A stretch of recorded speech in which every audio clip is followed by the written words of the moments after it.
Hi guys, welcome back to my channel. I'm glad you could make it. Today we're going to be doing a fantasy guide.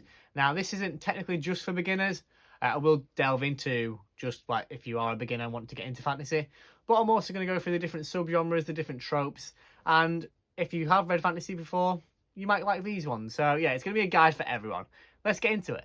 The first ones I'm going to start for are for people who like crime, thriller books, or just like everyday normal books. I feel like these are the most popular books out there that most people read. So if you read these and want to try get into more fantasy, then I recommend Vicious.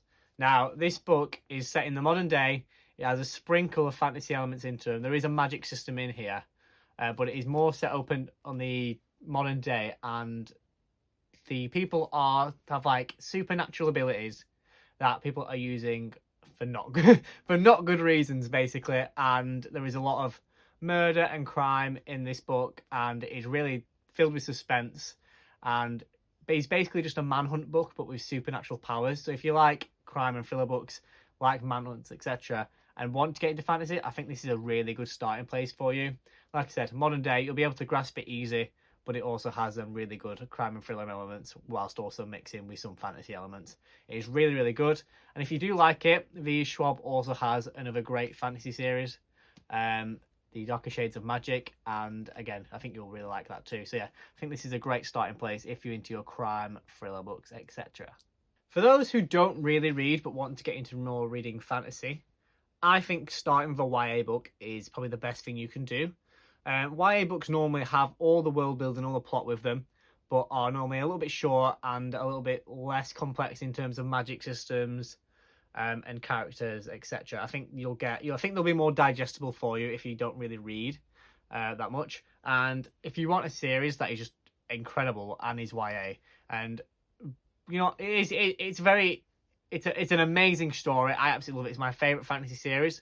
And it is really digestible. It is a long series, but it really does guide you through it, and it is easy to understand, and you will fall in love with the characters really, really quickly. You'll love it, I promise you. So, and that book is Throne of Glass. I go on about this all the time. One of my favourite fantasy series ever. I love it so much. If I could reread again for the first time, I absolutely would. I would wipe my memory clean just so I can read this. It is amazing, and I think it is such a great starting point. Especially if you don't read. It is, like I said, the font's fairly small. It's not a huge book, and it is so digestible and so easy to follow on. You'll really, really love it. I really cannot recommend it enough, and you will literally embark on one of the best fantasy series out there. You could not start on a higher note if you tried. It is truly, truly brilliant. I love it so much. And because of how well the fantasy is, it'll really help you lead on to when you go to more complex fantasies. Or if you want to try more of the adult landscape and go into more your romantic spice, etc., you'll really get a love for it, and you'll get a love for SJM's writing.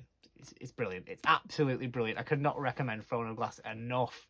Quick water break because so much talking. If you're into witches and have a really love for like history of witches, like the Pendle witches, etc., then I think you will really love The Crimson Moth. Now, this is a Victorian-esque setting. And it is really, real good. It is very creative, and just so you have a gist of how creative it is, in this world, the witches have to use blood to mark spells, and normally the witches cut themselves, and it creates a spell mark that they then can be spotted by. So these witch hunters find the marks and know they're a witch, and then they are briefly executed. Now, the main character of this book uses her period blood to make witch spells, and I think that is the most creative way of doing it. I absolutely loved that. It was really, really great storytelling for me. So if you like the sound of that and like Victorian-esque and are really interested in witches and history itself, then I think The Crimson Moth is absolutely brilliant for that. It's really, really good. You really like it. Brilliant. Continuing on the Gothic vibes, if you're into like your horror vibes, or you like things that are a little bit more dark, then I have some excellent books for you. First off, we have Belladonna. Now, this is, again, more of a modern-day Victorian-esque feel to it, and brilliant. It is absolutely brilliant. This is more of a murder mystery fantasy, and it is really good. Just to not give spoilers, I'll give it an initial premise. This girl sees death and always has ways to try override death. Basically, she thinks she can't die, and that death is always coming for her, and she can always see death, but she always finds a way to get around him. And she goes to this Victorian castle, and then she has to work out who's being murdered and why. And it is really good. Yeah, if you like the sound of that, if you like a thriller, gothic-y vibe, Belladonna is really, really good, and the rest of the series is meant to be really good too. I've only read the first one, but it's supposed to be really, really good. You can then go on to one of the best fantasy duologies there is, and this is the One Dark Window, the Shepherd King duology. An absolutely brilliant gothic fantasy. Definitely one of the best out there. The magic system, again, is so creative. It is done by like a deck of cards, and each card has a different magic system, and it is truly brilliant. Books 1 and 2 are so good. I speak about these two books all the time.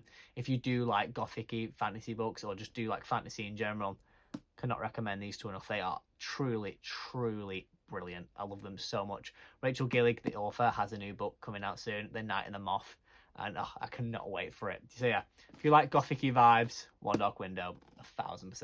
If you're someone who likes romance books and likes them to be quite spicy, then you will have definitely heard and been told to read ACOTAR and Fourth Wing for your gateways into fantasy. And I have to agree with every single person who's told you that.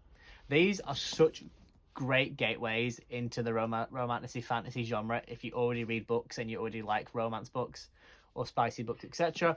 Or, to be honest, if you read when you were younger and want to start reading again, these books are absolutely brilliant.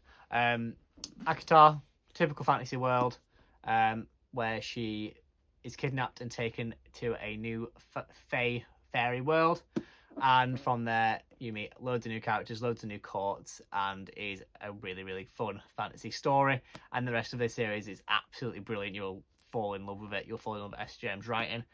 This one is the worst of the series, but the rest of the series is so much better. But yeah, it is still a really great starting point if you like romance books already, or if you want to start. Fourth Wing, I think I'll recommend more if you do read more romance and spicy books now, just because the way this is written has a very modern day feel to it.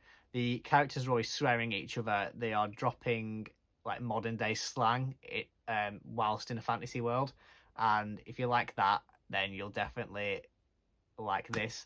And so I think, yeah, so I mean, if you like a romance book, you already get all of those references in your romance books already, and you'll find them in here too, which is so refreshing. If you're starting a new fantasy world and you're having to get to grips with all the world building, you'll still have that comfort of having modern day slang, etc. in there. So yeah, really good. And not to mention, it has dragons in it, and the dragons are really sassy and really sarcastic, and they're really funny, and it's really great.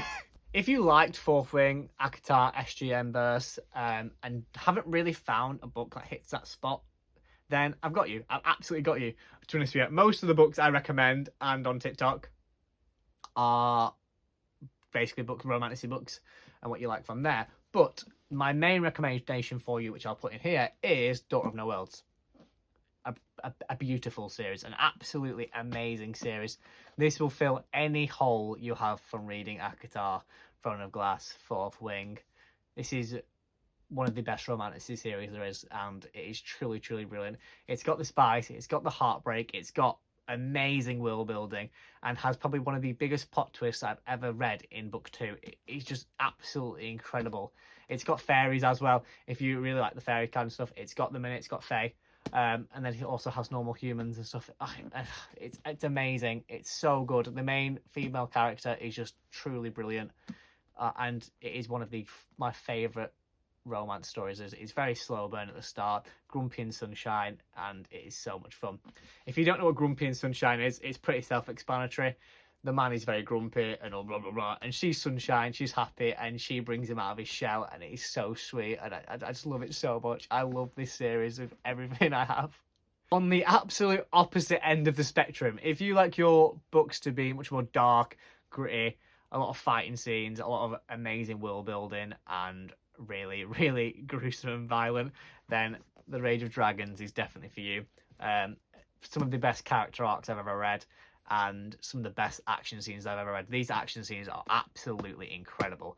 Like, so good. I don't even know how to describe them. Like, you honestly, when I read this, I can see it perfectly in my head. Each and every single move, each and every single joint move to try get that stance in. It was truly brilliant. I loved it so much. Very gruesome.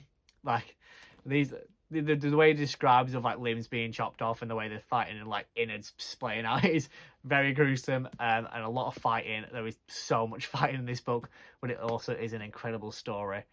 And a very good revenge story as well. The character is very morally grey. He does a lot of things that are very questionable to try and get revenge, but it is absolutely brilliant. I love it so much. Following on from that, if you like your fantasy books to have little to no romance in them and have complex world building and complex magic systems, you cannot go wrong with Mistborn by Brandon Sanderson. The first book is called Final Empire. Brilliant. They're so complex. All of Brandon Sanderson's books are so complex and so magically wind. They are just brilliant. If you like fantasy books that are extremely in depth with little to no romance, Mistborn is truly brilliant. The magic system uses metals, and they ingest the metal to do different magical moves, and it's so good. It's a typical story of overthrowing an evil tyrant, an evil king, but a brilliant story. Somehow Brandon Sanderson lays the groundwork for probably one of the best fantasy stories out there. And I'll be honest, this is probably the book that most books base that story off. It is so good. I love it so much. It is so heartbreaking, but you really will fall in love with those characters and really connect with them. A brilliant fantasy story. If you like typical fantasies, pick up Mistborn. If you like The Godfather and warring families and politics and everything involved in your fantasy books, then Jade City, one of the best out there, one of the best fantasy series I've ever read in my life. I've ever had the privilege of reading. I can't get over how amazing this book is. This isn't your type of book if you're into, say, loads of romantasy, or don't like a lot of world building or a lot of politics in your books. There is so much in here. There's so much like government legislation. That sounds so boring, but it really isn't. The way it's written just makes it so gripping. It is very much Godfather-esque, like you can tell, very much based off of that. I'll go for the initial premise. So there's warring clans, and they all hold different parts of the town as their bases, basically. And they collect money from each stuff like sort of shop, restaurant, etc. They all collect from there for protection, so that way, very Godfather sense. But the clan leaders all have Jade, which is this magical gemstone that makes them stronger, faster, and much more powerful. And the warring against each other. There's this huge clan war, and they're all fighting against each other for power. And it is absolutely brilliant. All the governments are involved. Everyone's trying to manipulate one another, and it has some of the best fighting scenes you'll ever read. The author herself, I think, studied martial arts, so each fighting scene is really well choreographed and really well written. It's really good. I can't get over how good it is. One of my favourite fantasy series ever. The next thing I'm going to go through is fantasy book tropes. Now, tropes are little bits of plot devices that are put in books that are used regularly that people do like, and for me, when I see a trope, I always recognise it and I do like it. Now, people will have certain tropes they like, and if you like the sounds of these tropes, then I will recommend books for you. So, the first trope we have is found family. Now, found family is very much, again, self-explanatory. These are a group of characters that are put together, that come from different backgrounds, wouldn't normally be friends, but they are forced together, say in close proximity or through a quest or through a guide, and they are forced to work out their differences, and by the end of the book, they would literally die for each other. They care about each other that much and love each other that much that they are such a solid group of people that they consider themselves family. Now, it is my favourite book trope ever, and if you like the sound of that, then the best books I've found with my favourite found family in them are Six of Crows. That's the wrong book. Six of Crows. Brilliant. One of my favourite fantasy books of all time. This is found family to the highest degree. And The Prison Healer. This one is more based off a sibling type of found family. The main character is a bit older, and she has to look after a little boy who's about 7 or 8, and that's their found family connection there. It's truly brilliant. It is so wholesome, really, really cute. I love it so much. The next trope is the morally grey trope. Now, this is characters who make dubious decisions that are not considered good at all for their own reasons. Now, this could be killing people or having something so set in their mindset that they are right, that they are doing morally grey things, things that aren't right to get their own way, but they justify it in their own head that this is the right thing to do and this is the right thing for the world. Now, morally grey is one of my, again, such a great trope, and one that is definitely used in so many books. If you read romantasy, you'll find a lot of morally grey there. The best, I've not even got one here. The best examples of morally grey that I've ever read are, you'll definitely have heard of them. The Poppy War. This book defines morally grey for me. The main character makes some horrendous decisions and justifies it in a way that when you read the book, you'll be justifying it too and going along with it until you realise the absolute magnitude of the decisions the main character is making. There's a quote, I can't remember off the top of my head, but it's something like, they're not human, they're dogs, when she's trying to murder them, and they are human.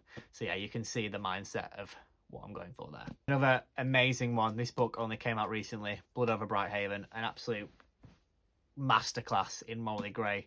This book leaves you so unsettled just by reading it, and the things the society do in this book that are so morally grey, that just I don't want to spoil it, I really don't, but this is a unique magic system. This whole book is set in 2 rooms, and normally that would be boring, but they make it so interesting by the things they're doing. Like I said, I really don't want to spoil it or give it away, but you have to read this book if you like morally grey. It is truly, truly brilliant. It will leave you feeling empty inside. The next trope is fairy tale. So this is books that are more whimsical. The magic isn't really explained, it's just there, and that's just how it happens. It's not explained to you, you're just living through this fairy tale. So if you liked fairy tales when you were younger and wanted something more of that, but as a more of an adult or a YA, then Once Upon a Broken Heart is the best one to do it. Look at that cover. If it doesn't scream fairy tale to you, I don't know what does. It is really good. Yeah, so this is definitely fairy tale-esque.